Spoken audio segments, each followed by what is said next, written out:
welcome back to my channel.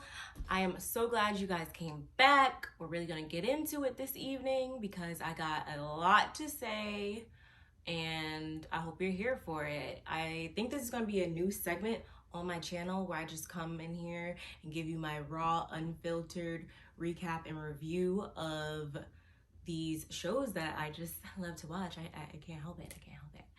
I know I look rough right now, but that just complements the realness that I'm about to give you with my voice, image, voice, paired together. Can't do no wrong. Anyway, so let's get into it. I don't know what, I think this is season 3. I'm not sure what episode this is of Love After Lockup, Life After Lockup, whatever you want to call it. I don't know what they're calling it this week, but you get my drift. If you see me over here, I got my notes, so we really about to get into it. And I got my wine. Yes, honey. Yes.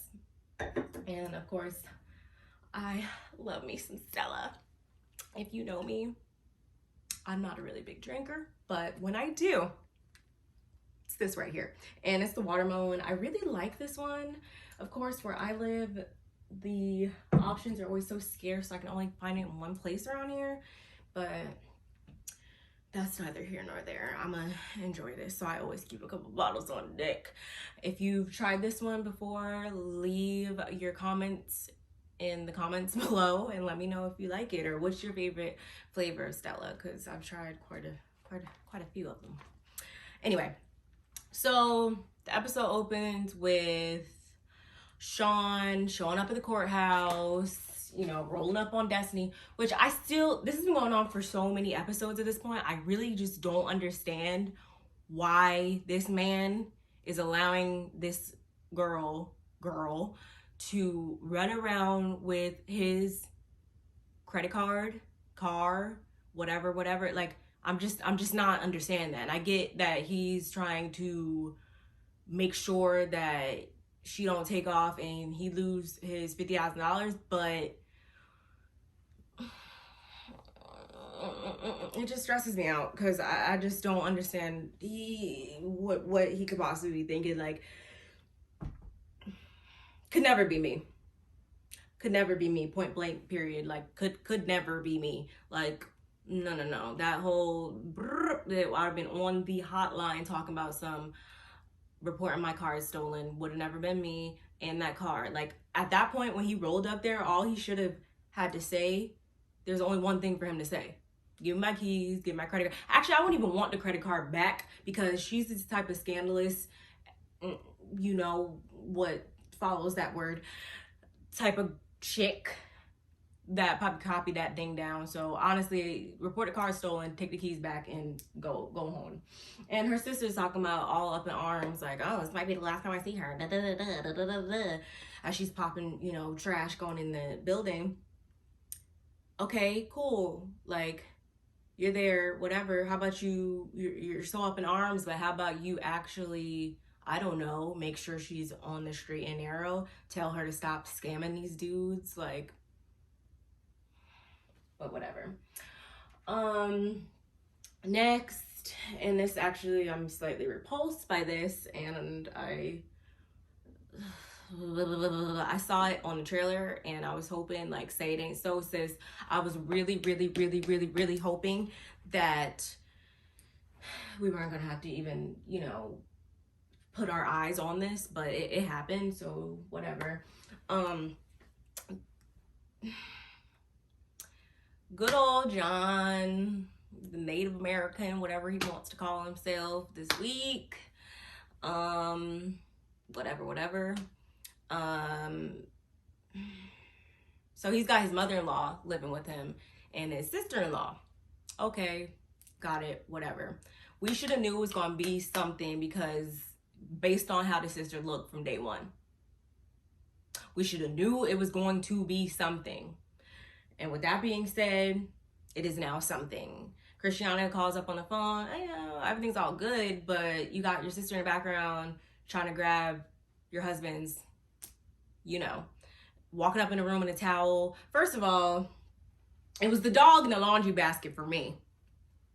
It was the dog in the laundry basket for me, honestly and truthfully. And then it was her in a towel. It was just so much going on. You know, the cereal dispenser on a random wall in the dining room.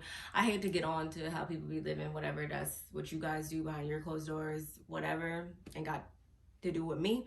But yeah.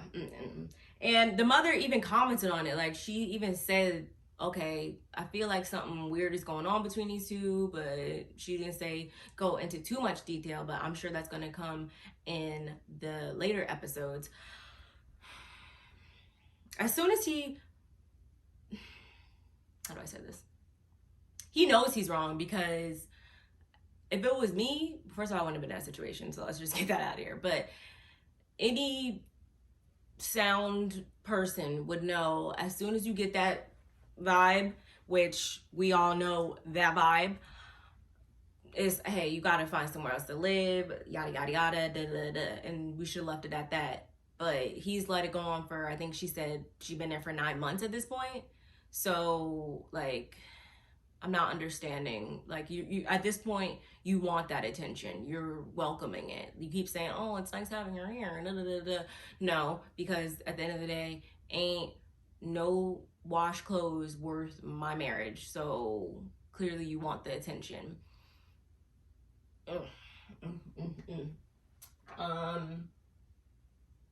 What happened next is we fast forward to Marcelino and Brittany.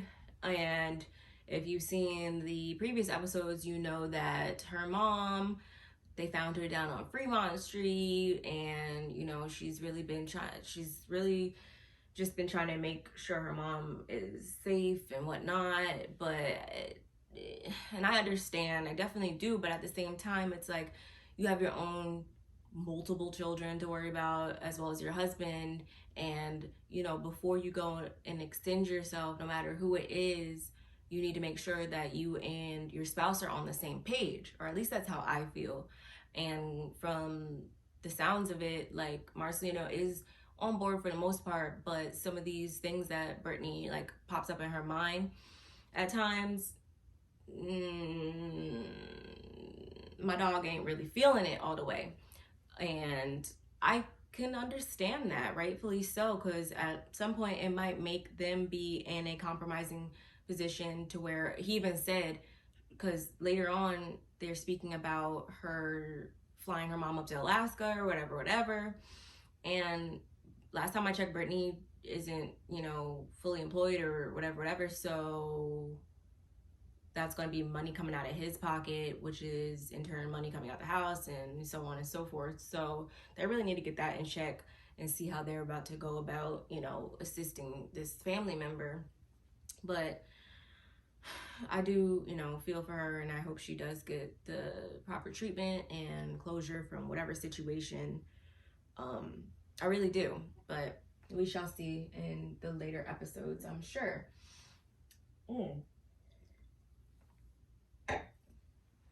Amber and Puppy.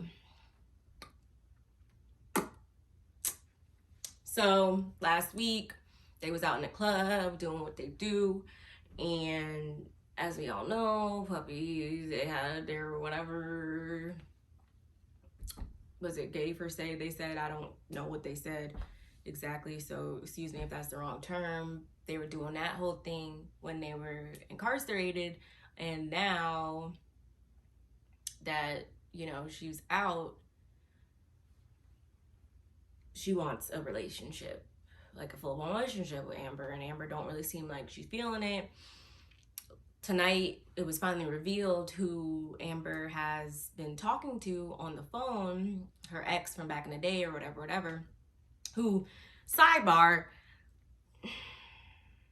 I didn't even know they was allowed to be talking. Like, can't she, first of all, I don't even understand how her and Puppy are talking. I thought there was no contact between, you know, felons, if, you know, yada yada yada. So that's, I mean, please leave it in the comments below if I'm mistaken. Please correct me if I'm wrong, but that's just what I thought. So I don't, okay, whatever. But it's like at that point, and Amber actually kind of danced around the subject, I feel like. And honestly, at this point, sis, puppy, you seem like a nice girl. Do what you gotta do for you at this point, because Amber's clearly doing what she gotta do for her and not really knowing where she wants to go with things. And maybe she's on some got my cake and eat it too type thing. I don't really know. But do what you gotta do for you and leave it at that, because at this point, and that's the only time I say it, because at this point, she's made her intentions clear, Amber has, or not, or she said whatever she said, and it wasn't what you was trying to hear. So anything beyond this point is you doing it to yourself, I feel like. Sorry, that might sound harsh, but that's how I feel about the situation. She let you know what it was, but for her, you take it or leave it. Hopefully you leave it and keep moving on with what you're trying to do. And also, did they close that door from last week? Because I'm still wondering that. They left the front door wide open. If you saw last week's episode, you know what I'm talking about. Ooh.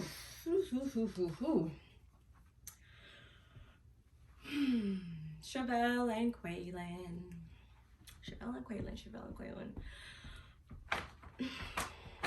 I'm never going to discredit another woman's looks. I'm going to try not to, but you already know what I got to say about that.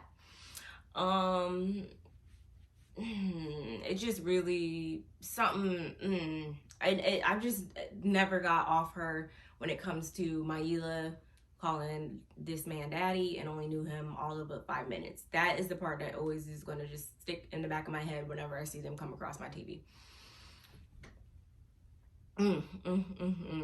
Like, she was boasting, talking all this big for the past couple of weeks just to go right back to him after he said a couple sweet words. Like, I mean, maybe you see something in him, maybe you guys see something in each other, but I just am not understanding. Not to mention, she had asked him something about trust or whatever, and he didn't exactly answer the question. I don't remember the exact question she asked him verbatim, but he said something about, oh, it's gonna take time to rebuild trust and which, okay, makes sense, but like, or I think she said, are you gonna cheat again? Correct me if I'm wrong in the comments, but he didn't never answer the question. Like, and it's just little stuff like that like, and again, to a degree, I feel like she set herself up for this because she was all on him as soon as he got out, and she should have let him go and get his life together or whatever. And if they came back organically, then that would have been what it was. But she forced all this on him, and it caused him to go and do whatever he wanted to do. And now she's gonna keep, laying it on just as thick in the weeks to come, I'm sure. So you like it, I love it, but I mean, couldn't be me. And of course, D-Mark, her cousin, is there in the background talking about some, he not trying to rock with old boy, which, I mean, I could understand. Like, it really, like, used to grind my gears when you got, friends, whoever, they talking, oh, bump him, screw that, second, all this stuff, just to go back to that person. Like, it's like, you just wasted my time, and I'm not about to be going hard for you, and you just gonna turn and go back to the person ever. Then I'm out here like wasting my energy. So I don't really feel bad if he just, keeps his distance from situation. He's told her once, twice, 3 times, 4 times, however many times at this point. So again, I don't know, but that was the next group that we got with. And then after that is everyone's favorite, Sarah and Michael. And she's another one.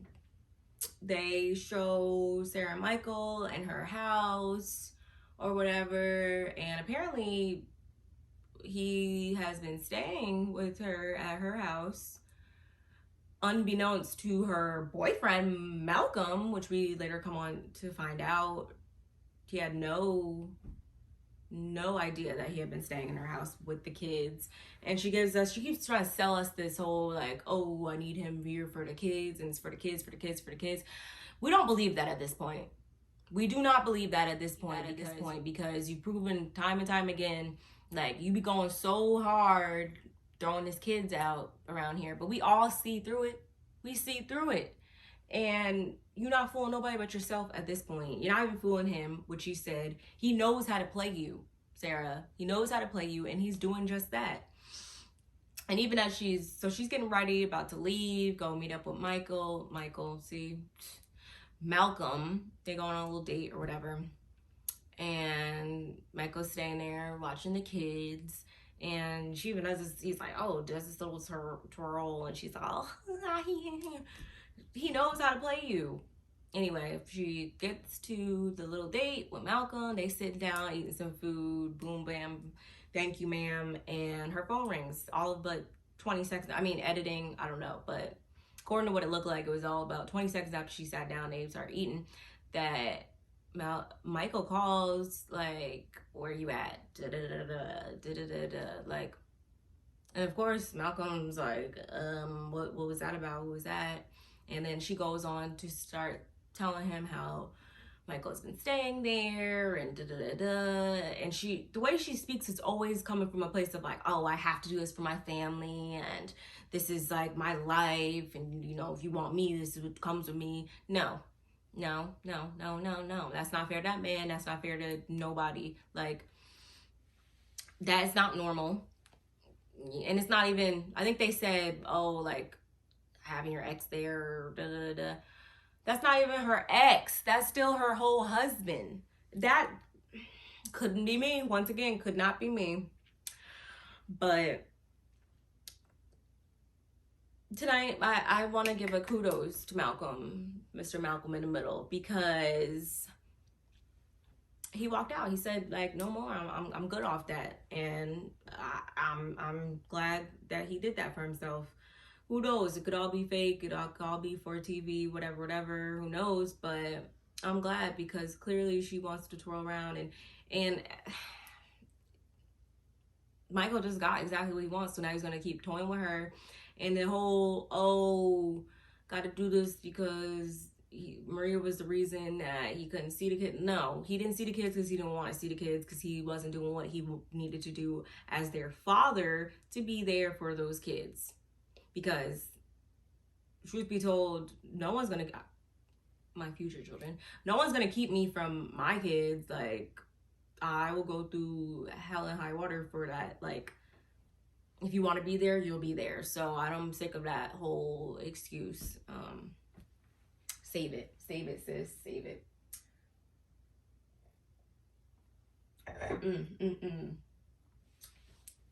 Then we go back to Brittany and Marcelino, and Brittany sits down with her mother, and she basically tells her that she thinks it's a good idea for her to go to Alaska, like I said before, and make amends with her mother, Brittany's grandmother, Jackie, Cynthia's mother, who I presume they've had a super strained relationship all of her life. And I think Cynthia even went on to speak about how a lot of her issues have stemmed from her childhood and upbringing. So, I mean, I can understand how that can maybe give her some clarity, but I think a lot of times we see Brittany like just like throwing things at her mom and like saying like da instead of like letting her mom talk and really like say what she wants and needs and stuff like that. So before you just go ka-ching and buy this plane ticket, as Marcelina was saying before, you know, I think that you guys should really like make sure this is where it all starts from, the road to recovery and whatnot. That's just my outlook on it. Go back to Destiny. Sean, again, take your car back. Take your keys back, take your money, take everything back. But we find out that Destiny's court appearance actually got postponed due to COVID. And basically she's still on the hook. meaning Sean, is still on the hook for his $50K. So, I mean, he, you know, I don't feel bad for him. And of course, she comes out, you know, misentitled or whatever. Not to mention, I'm just gonna say it, every week this girl's cheeks look more and more sunken in. So again, I will go take your car back. I don't know what she's doing. I don't know what she's not doing. I don't know. She just has bad written all over her to me. I'm sorry. I call it like I see it. And basically, they're just in the parking lot. Sister's there, like, oh my God, this is so messy. Da da da da. But really, like, get your sister and Sean, get your stuff, and that's that. You should have never. Lesson learned. Some lessons in life are hard lessons, but you should have known that you shouldn't have just been throwing, you know, $50K out there on the line when you got six kids to be feeding and providing for. And of course, she's throwing all this stuff in his face. Oh, you didn't even lie about you lied about being 45, you lied about having 6 kids, da, da, da, da, da, da. And it's like, okay, good, I got that. They're both wrong in this situation. At the end of the day, they're both wrong. They both played each other. So it's either be together, shut up, or don't be together and go about your separate ways. But I'm sure he'll keep chasing her in these episodes to come, and we'll just keep being along for the ride, because at this point, it's just, what is it, a horse and pony show? Is that what you call it? Like, I don't know. Just stupid. And of course, again, things end with good old John and his sister-in-law, Tara.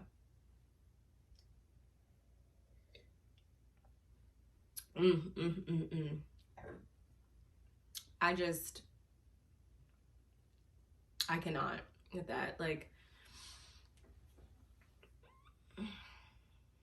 I really hope, just based off of their situation and that whole group, I really hope this is for show, because like trifling's not even like the word. I don't even have a word for that. Like, anyway, so we see John and Tara in his backyard, you know, hanging out, whatever. He just got off work, I guess. And basically, she comes on to him, which again, at this point, she's been living there 9 months. You're welcoming it at this point, I feel. And at one point, she like starts massaging him, and then kind of like comes around to the front and straddles him. And, excuse me, and he stopped, when she finally comes in for the kiss, he stops her. But again, why are you even letting it get that far? Why does she feel that comfortable to do that? Unless, you know, I don't, you know, some people are crazy, but at the same time, I feel as though people are only going to do things, certain people are only going to do things because that energy that you're giving off is allowing them or telling them that that's what you want, like she was saying before. So clearly he's done something in the past. And even if I go back, if my memory serves me correctly, I recall him saying that he, excuse me, I'm just making sure I'm still in frame. If my memory serves me correctly, I recall him saying that one of his many failed marriages, he was married to a sister, went off with a cousin or something like that. So clearly, he might be a creature of habit. If history repeats itself, he's probably been, you know, she probably slipping in his room at night. Like he said, it's been a lonely 9 months. Save that. Because if you want to be faithful, you will be faithful. I don't care. And again, the mother might be on an oxygen tank, her health might not be the best, but clearly her mind is still as sharp, because she called it like she saw it in the beginning. She knew something was up. And we saw it here tonight. So my whole thing is I want to know how Christiana's going to react when she comes back. And from next week's preview, we see that she might be getting out of prison a month early or whatever. So we know her sister's not going to be happy about that. I want to know if she's still going to smile in her face. I want to know, of course, because of the show, like, she's going to find out about this whole thing. But I want to know, like, if the cameras aren't there, like, will they just tell her this? Like, will this be, I don't know. Like, that's just foul. He's foul, she's foul. You know, and of course her logic is, oh, you haven't even known her for long at all, but you've known me, we know each other. That's your sister. That is your sister, okay? Like, I could never be me. Nope. So again, it's all a mess at this point, but I can't wait for next week to see, what is it, Shantae and Andrea and their little showdown, because we're going to be sitting down and talk about that too, because I got a lot to say about that. I got a lot to say about everything. Like, my mind is blown literally every week. I'm not even kidding you. Every freaking week. But anyway, if you stuck around this long, thank you guys for watching. I hope you enjoyed. Please like, comment, and subscribe. And I will see you on my next one. Cheers.